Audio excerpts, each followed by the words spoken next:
of writings attributed to Julius Caesar are his descriptions of the Siege of Alexandria, the Gallic Wars, and the commentaries on the Civil War. These archives contain information on different campaigns, the Wars of Alexandria, Africa, and Spain. Each of them recounts Caesar's military activity from 58 BCE to 45 BCE. Though Caesar's documents remain a main source of information, it's important to note that the perspective is limited. It is necessary for other historical documents to be taken into consideration to provide a better understanding of events.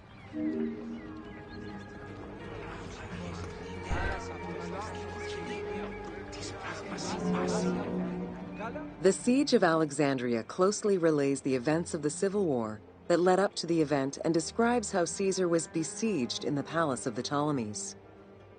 Other ancient authors have left equally valuable and sometimes contradictory information.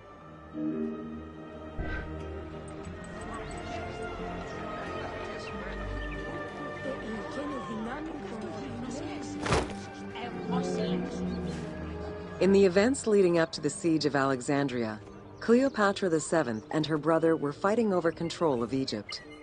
Young King Ptolemy XIII's regent, Pothinus, had firm control over the young pharaoh, and an outmaneuvered Cleopatra soon went into hiding. This set the stage for Pompey's arrival in Alexandria.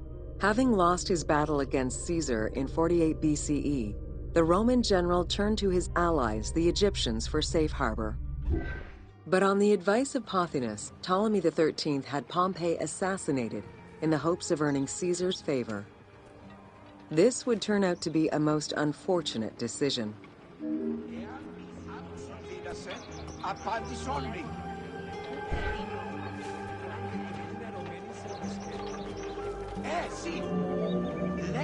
Upon his arrival in Alexandria, Caesar was presented with Pompey's head.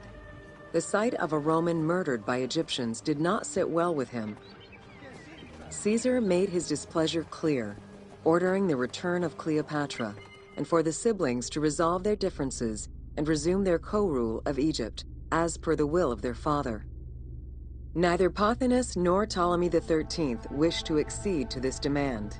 While doing his best to aggravate Caesar, Pothinus secretly plotted against the Roman ruler and sent word for Egyptian general Achilles to bring his 20,000 men to fight on his behalf. While Pothinus plotted against Caesar, Cleopatra made a bold move.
There are various descriptions of the encounter between Caesar and Cleopatra.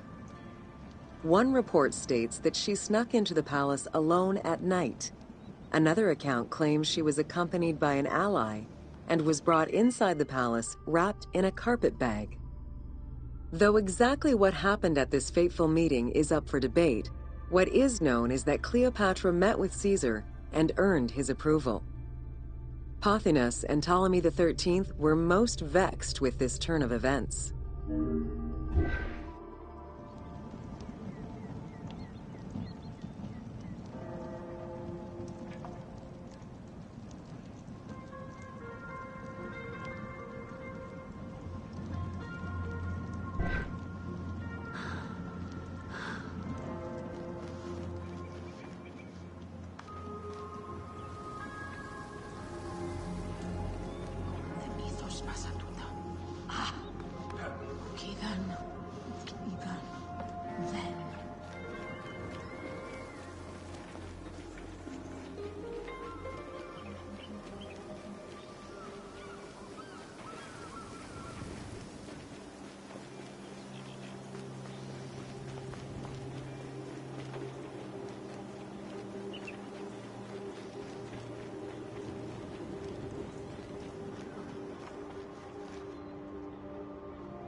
Θεοί μαγαρίζουσι.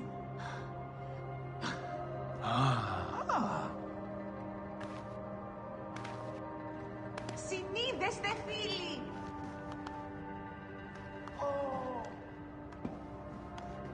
Όταν τύχα.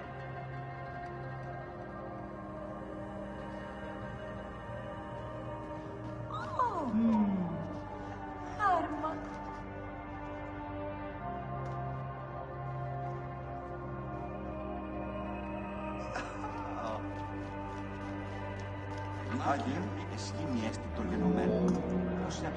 With Cleopatra finally present, Caesar chose to act as mediator between the siblings in the hopes of a peaceful resolution. It did not take long for things to sour. During a banquet given to celebrate the reconciliation, there was an assassination attempt on Caesar.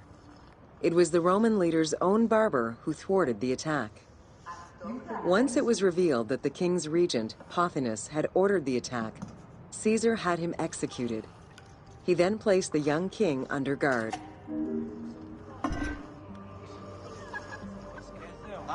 Διώσεμος αγωνισάμενος Ολυμπίε προκρίθη. Πόσο περήφανος αισθάνεσαι με νοήσει. Άρχοναον. Κινδυνεύομαι. Γιος μου κατελαφωνίστας πρώτας του λέξης. Σιώδημα. Κύριος ορμά. Άνθρωπον πανίνες. Όσο κόρασε. Μάκαρεν ζήτε.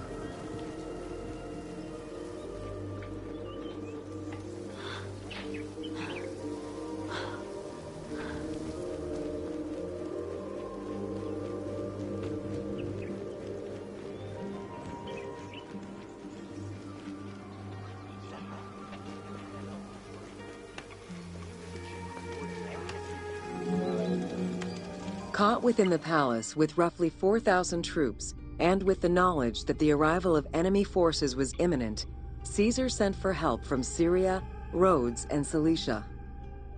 He ordered his men to dig a ditch around the palace and build a wall leading to the harbor.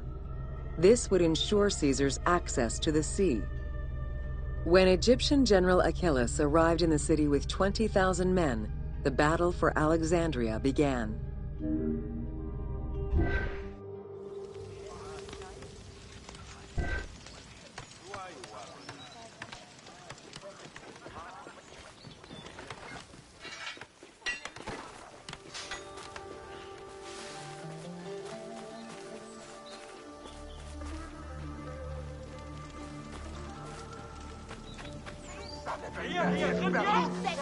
With so few men at his disposal, Caesar could not risk a battle just yet.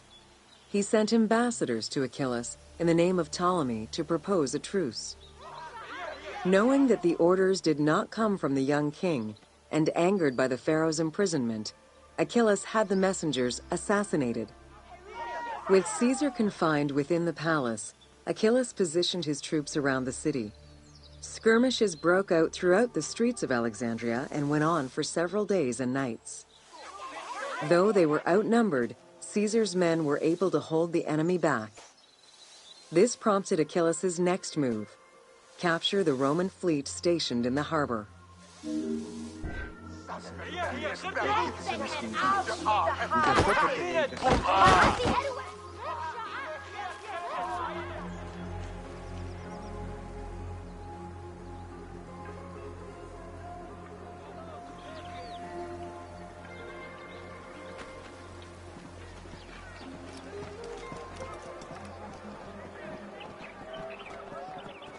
Lux, si ελάβνη κρύου γυμνέστε.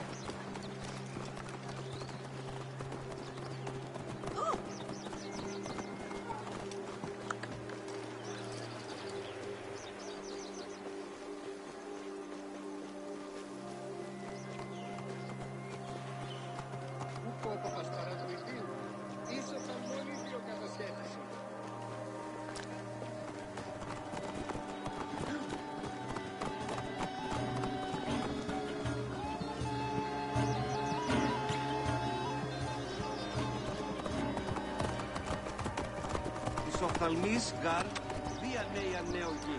Πού κοράς λάξ.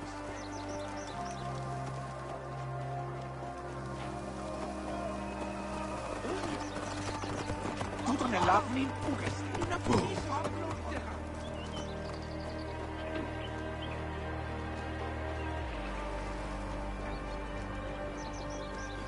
Εσού ελάβνην ούκη γνωσκόμην γε. Κις βέλτιστος. Although the palace offered protection, losing the port meant the end of help and supplies. Caesar knew he had to protect the fleet. While he and his troops succeeded in regaining control of the port, he knew it would be impossible to sustain. Caesar ordered the burning of the ships. With passage back to the palace closed off, he headed for the lighthouse of Alexandria.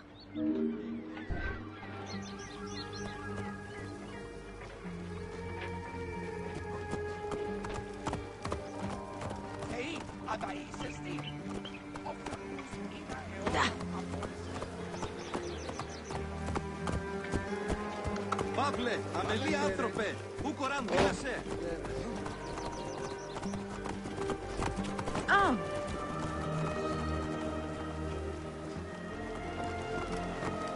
Αμελής εσύ.